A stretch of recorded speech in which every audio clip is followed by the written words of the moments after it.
ആ ചീത്ത വേറെ ആർക്കും അല്ലാട്ടോ, എനിക്ക് തന്നെയാണ്. കാരണം കഴിഞ്ഞ ദിവസം നമ്മൾ വീഡിയോയിൽ പറഞ്ഞിട്ടുണ്ടായിരുന്നു നമ്മൾ തൃശ്ശൂർ പോകണം, നമ്മൾ പല്ലെടുക്കണമെന്നുള്ള കാര്യം.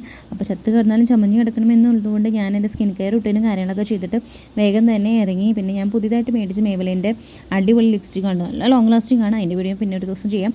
അപ്പോൾ നമുക്കിപ്പോൾ കാര്യത്തിൽ കിടക്കാം. അങ്ങനെ ഞാനും ഇച്ചായനും വേഗം തന്നെ റെഡി ആയിട്ട് നമ്മുടെ ഹോസ്പിറ്റലിലേക്ക് എത്തി.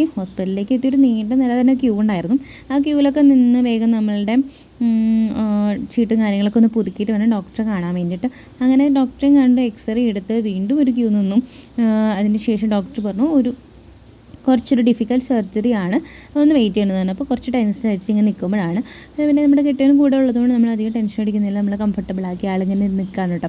അത് കഴിഞ്ഞ് പിന്നെ നമ്മൾ വേഗം തന്നെ പല്ലൊക്കെ എടുത്ത് മരയിപ്പിച്ച്, കാരണം അത്ര വലിയ കുഴപ്പമില്ല, മരയിപ്പ് മാറുമ്പോഴാണ് അങ്ങനെ പ്രശ്നം വരുന്നത്. സംസാരിക്കാൻ പറ്റത്തില്ല, ആ ഉള്ളിൽ പഞ്ഞി വെച്ചേക്കാണ്. ഞാൻ സംസാരിച്ചുകൊണ്ടിരിക്കുമ്പോഴാണ് എനിക്ക് ആ ചീത്തയും കാര്യങ്ങളൊക്കെ കേട്ടത്. അപ്പോൾ ഇത്രയുള്ള വീഡിയോ. അപ്പോൾ നെക്സ്റ്റ് വീഡിയോ കാണുന്നത് എല്ലാവർക്കും tata bye bye, see U.